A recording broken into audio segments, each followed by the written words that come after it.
CP में मोती सी, मंदिर में ज्योति सी, चंदन की खुशबू बसी है सांसों में, वो रहने वाली महलों की, वो रहने वाली।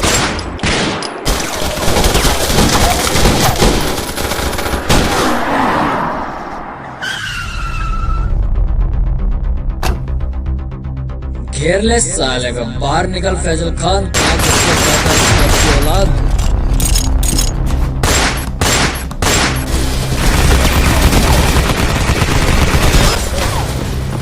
बाहर निकल फैजल खान, आज हुआ है, पूरा मोहल्ला धुआं कर दो। हम कहाँ है? ये रहा साहब। ये चला चटर पटर थोड़ी मंगाए थे, बजट कम रहे साहब। आज साले को धुआं कर दो पूरा मोहल्ला। सो इधर साहब, सो इधर।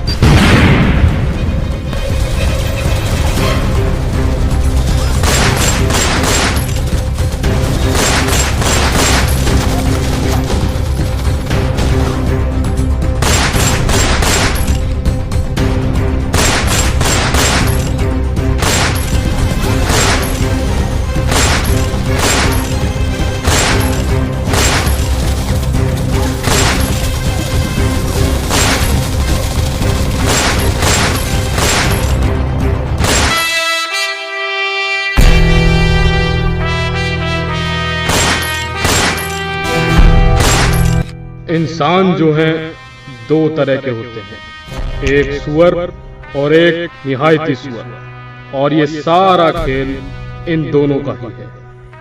अब कोई हरामी बेवकूफी पे उतर जाता है और कोई बेवकूफ हरामजदी के तालाब में ही कूद पड़ता है। पता ही नहीं चलता। वासेपुर की कहानी थोड़ी टेढ़ी है।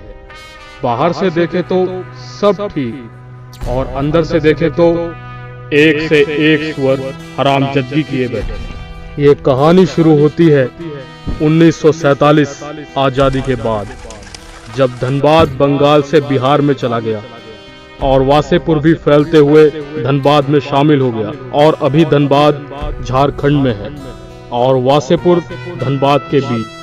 कहानी अब भी रेंग ही रही है, लेकिन शुरू जब हुई थी जब अंग्रेजों ने धनबाद में धान के खेतों पर कब्जा करके कोयला निकालने का काम शुरू किया। तब सब कुछ कोयले से ही चलता था, रेलगाड़ी हो या कारखाने।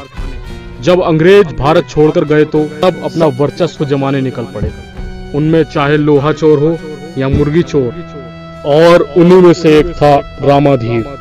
रामाधीर ने धनबाद के सारे लोहे पर अपना कब्जा जमाया, और उसके यहाँ काम करता था शाहिद पहलवान, जो जल्द ही बाहुबली बनना चाहता था। पहले अंग्रेजों ने राज किया और अभी रामाधीर। इस रामाधीर के लाश पे पांव रखे हमको बाहुबली बनना है। पूरे धनबाद पर हमारा कब्जा होगा। धनबाद तो धनबाद, पूरा वासेपुर अपनी मुट्ठी में होगा। और उनकी ये बातें रामाधीर सुन लेता है, और रामाधीर अपने आदमियों को भेजकर धोखे से शाहिद खान को बुलवाता है। शाहिद खान, तुम्हें रामाधीर ने बुलाया है। नाग निकला, नाग ढे मोटा फनफनारिया, और उसका बंटाधार करवा देता है। और इसी बात से शाहिद खान के छोटे भाई को शक हुआ, और जब उसने बाहर आकर देखा तो वहां उसने रामाधीर का छाता देखा, और छाता देखते ही उसे समझने में देर नहीं हुई, क्योंकि पुराने लोग अपनी पहचान बनाने के लिए अपने सामान और अपनी चीजों पर अपना नाम लिख देते हैं। और उसका भाई भी अब ये समझ चुका था कि अब शाहिद खान लौट के कभी नहीं आएगा। उसने अपने सारा जरूरी सामान पैक किया और शाहिद खान के बेटे सरदार खान को लेकर वहां से चला गया। शाहिद खान का बेटा सरदार खान भी ये समझ चुका था कि अब उसका बाप कभी लौट के नहीं आएगा, और वो अब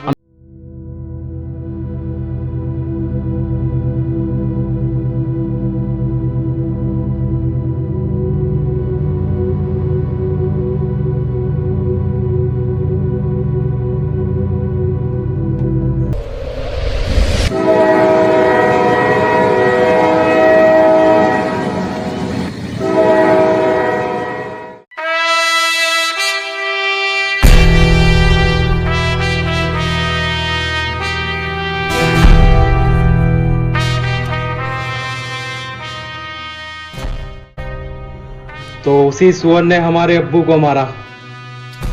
गोली नहीं मारेंगे इस साले को, कह के लेंगे उसको। उसी ने मारा हमारे ससुर को, कह के ही लगी उसकी। पता है नगमा, हम फेयर एंड लवली क्यों लगाते हैं? अरे जी सॉफ्ट लीड्स है ना तुम्हारे, इसलिए। कि हम अपना बदला ना भूलें, ये हमारी नामर्दानगी हमें दिखाएगी। हम अपने अब्बू का बदला नहीं ले पाए। साला हमारी जिंदगी के सिर्फ दो ही मकसद हैं, एक गेम बजाना, दूसरा बदला। असगर, चाचा। असगर। हाँ भाईजान। सरदार खान अपने चचेरे भाई असगर को रामाधीर के यहाँ काम करने के लिए भेज देता है और उसके सारे आदमियों, औरतों और उसके सारे काले पीले पिंक हरे धंधों के बारे में जानकारी लाने के लिए बोल देता है। अब 1 महीने बाद सरदार खान अजगर का फूकी हुई तबीयत से इंतजार कर रहा था और बदले की आग में अंदर ही अंदर जलता जा रहा था। उसकी जिंदगी का सिर्फ एक ही मकसद बन चुका था, रामाधीर को जमीन पर लाना।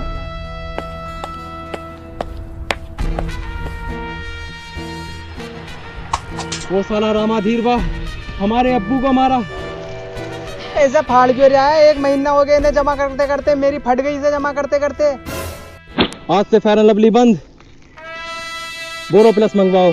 पूरा पैकेट मंगवा दूंगा भाईजान, पिछली बार खत्म हो गया था। आज से रामाधीर की उल्टी गिनती स्टार्ट और बासीपुर हमारी मुट्ठी में होगा भाईजान। पूरे धनबाद पे राज करेंगे। साला वो रामाधीर वो हमारे अब्बू को मारा।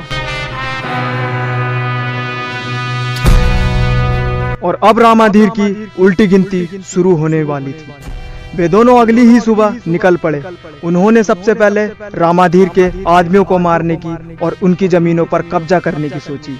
आज कोई नहीं जानता था कि सरदार खान धनबाद में क्या करने वाला है।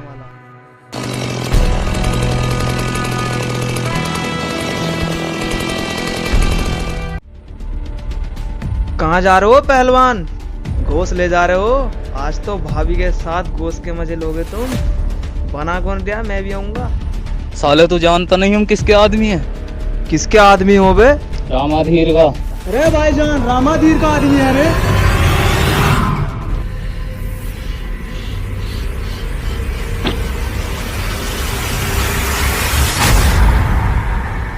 कंधे में से हाथ हटा वरना नाली में धक्का दे देंगे। ए भाईजान ऐसा साला धमकी दे रहा है। किसके आदमी हो बे? रामाधीर का। क्या कहा? रामाधीर?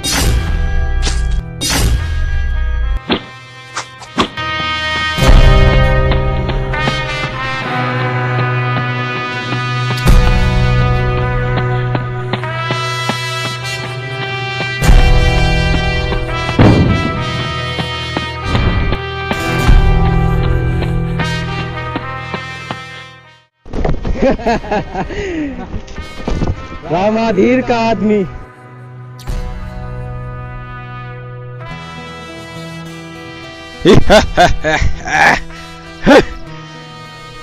लाओ, ई का दे रहे हो बे?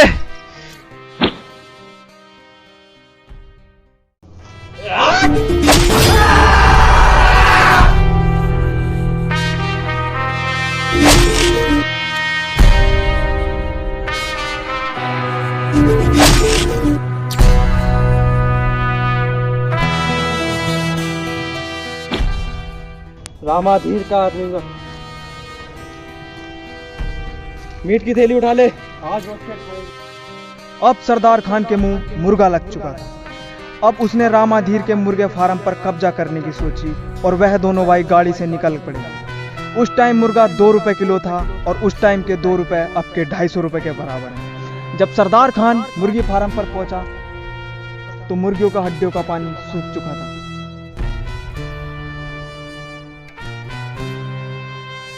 कौन हो बे? किसका मुर्गी फार्म है बे? रामाधीर। ओ रामाधीर। निपटा दे। साला रामाधीर का आदमी। मार दिए उसको। खत्म कर दिए साले को भाईजान। अब देखते हैं कैसे खाएगा साला रामाधीर मुर्गा।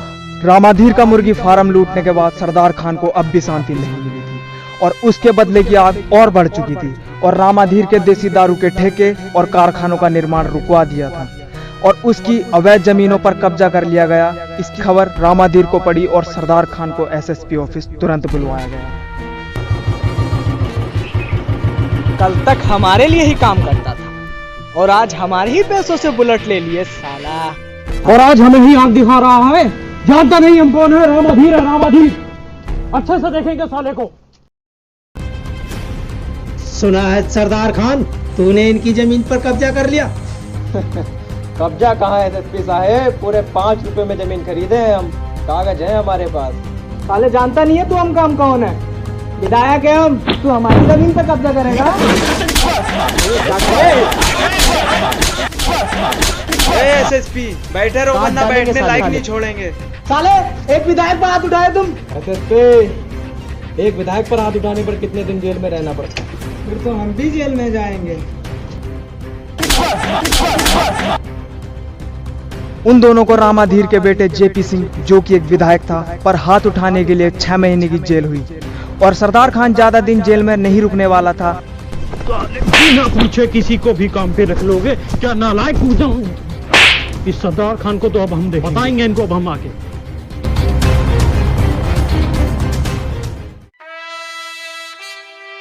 और अगले ही दिन बिना जेल की रोटी खाए सुबह 4 बजे जेल से फरार हो गया। सरदार खान और असगर के भागने की खबर सुनकर रामाधीर कतई टेंशन में आ चुका था और उसके रोंगटे खड़े हो चुके थे। और इधर सरदार खान अपने रिश्तेदार के यहाँ वासीपुर में अंडरग्राउंड हो चुका था। सरदार खान वर्चस्व की आग में इतना खो चुका था कि वह अपने दोनों बेटों और अपनी लुगाई नगमा को भूल चुका था और वासीपुर में उसने दूसरा निकाह भी कर लिया था। सरदार खान का नाम वासीपुर में भी चलने लगा था क्योंकि उसने धनबाद में जाने वाली नहर के पानी को रुकवा दिया था और वासीपुर में रामाधीर के कई पहलवानों को भी मार दिया था। अब धीरे धीरे उसका दबदबा पूरे वासीपुर में हो चुका था और एक दिन उसे पता चला कि उसके मोहल्ले की लड़की को सुल्तान के कुछ आदमियों ने छेड़ा है। और फिर पहले फूल की मंगाए हैं बे, तुम्हें काहे नहीं मजा आ रहा है? मजा ही नहीं आ रहा है इसमें तो। डाल के देखो। पहले तुम डाल के देखो, सटकाई लो। तुम पी के देखो। ना हमका मजा नहीं आवत। बहुत खतरनाक है भाई। अबे असगर जरा देख तो, अरे कच्ची चल रही है भाईजान, माहौल बना हुआ है, हमारे लिए नहीं बनाओगे का? पकड़ साले को।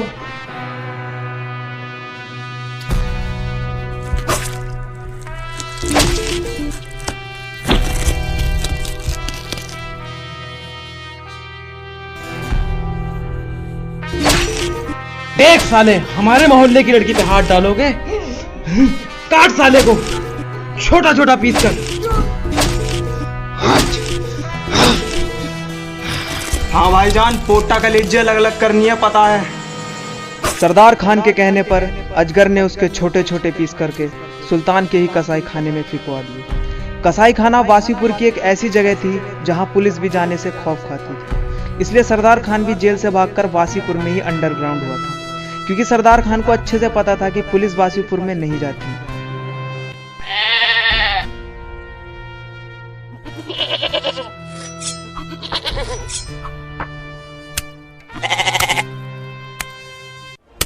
और पूरे कसाई खाने का मुखिया था सुल्तान। सुल्तान आदमी और जानवरों में कोई फर्क नहीं करता था, इसलिए वहां पर पुलिस भी जाने से 10 बार सोचती थी।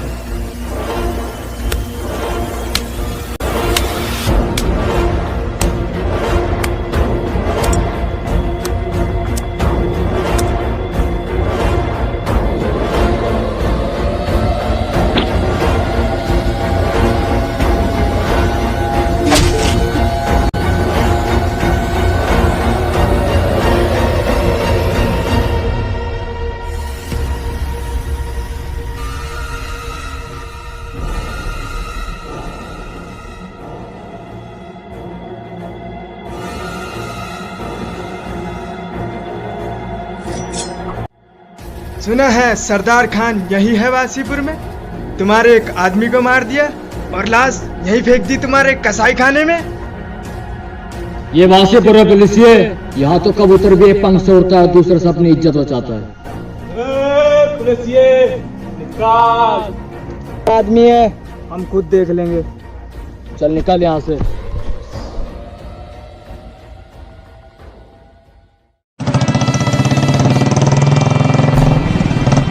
इधर रामाधीर से वे दोनों वर्चस्व की आग में इतना आगे बढ़ चुके थे कि उन्हें पता चल चुका था कि यह जंग अब चक्कू छुरियों से नहीं जीती जा सकती। उन दिनों वासीपुर में कट्टे बनवाने का काम जोरों शोरों से चल रहा था और कट्टे 54, 56 रुपए में आसानी से उपलब्ध थे।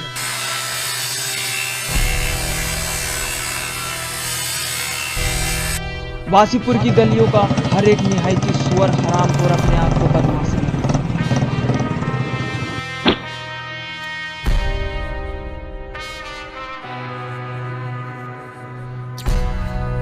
कट्टा बनवाना था भाई साहब, बन जाएगा क्या? ट्रक का पाइप लाए हो? प्लास्टिक का पाइप चलेगा? अबे पागल ही है क्या? प्लास्टिक का कट्टे बनते हुए देखे हो कभी? ट्रक का स्टीयरिंग चाहिए उसमें।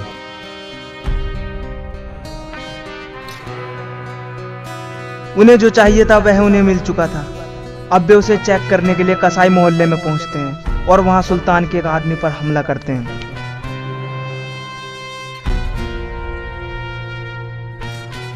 ओए!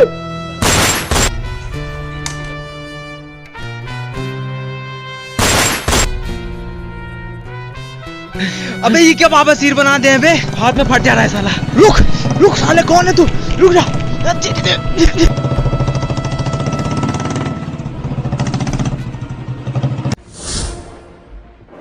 सुल्तान, तू यहाँ क्या कर रहा है? वहाँ सरदार खान ने पूरे मोहल्ले में बमबारी कर रखी है और तू कब तक शांत रहेगा सुल्तान? कब तक? करते हैं कुछ। इधर सुल्तान भी सरदार खान से बदले की आग में जलने लगा और ये सभी बातें रामाधीर को अच्छे से पता थी। और फिर रामाधीर सुल्तान को अपने घर बुलाता है। अरे सुल्तान यहाँ नहीं, सुल्तान वहां बैठो। सीखो कुछ इनसे, पूरे वासीपुर पर राज करते हैं, बाहुबली है वहां के ये। सुल्तान, तुम हमारे लिए काम करोगे? एक ही नहीं, 2 काम करेंगे। सरदार खान का गेम बजाना, ससुरे ने नाक में दम करके रखा है। सरकार, आपका काम हो जाएगा, बस कट्टे और असले का इंतजाम कर दीजिए। इधर वे सब मिलकर सरदार खान की मौत की कुंडली बना रहे थे और रामाधीर ने सुल्तान के लिए बंदूक असले का जुगाड़ भी कर दिया था और सुल्तान ने भी अपने कुछ आदमी सरदार खान के पीछे लगवा दिए थे।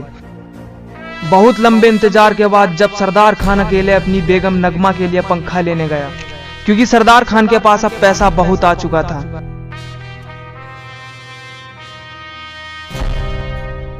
इधर सुल्तान को यह खबर मिली कि आज सरदार खान बहुत दिनों बाद अकेले निकला है और सुल्तान सरदार खान की मोटर फूंकने के लिए निकल गया।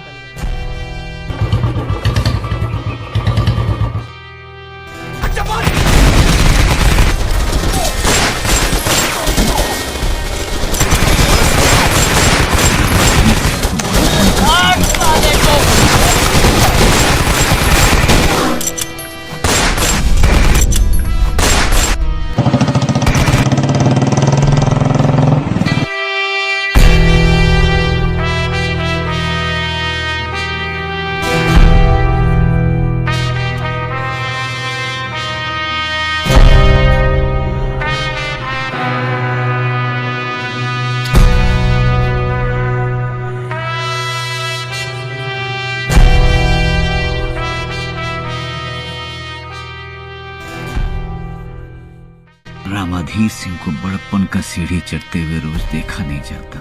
उस हरामी को हमें मिटाना है। हमारी जिंदगी का एक ही मकसद है, बदला। कहानी अभी खत्म नहीं हुई है, अभी तो शुरू हुई है। सरदार खान के दोनों बेटे दानिश और फैजल जिंदा हैं। तो मिलते हैं गैंग ऑफ वासीपुर पार्ट 2 में। तो कैसी लगी वीडियो जरूर बताएं और इस बार बहुत ही मेहनत लगी है, तो वीडियो को लाइक करें, वीडियो को कमेंट करना ना भूलें और ज्यादा से ज्यादा शेयर कर देना भाई यार, बहुत मेहनत लगी है, ताकि आगे अच्छी वीडियो लाते रहें। और इस भाई ने बहुत मेहनत करी है, गौर से देखिए इसे। जय तो एक बार हमारे भाई बहुत अच्छी वीडियो शूट करी। इनका चैनल है रामपुर किंग बॉय, तो इनके चैनल को भी सब्सक्राइब करें। वीडियो डिस्क्रिप्शन में लिंक मिल जाएगा। चैनल सब्सक्राइब करें, कमेंट करें, लाइक करें, सब कुछ करें।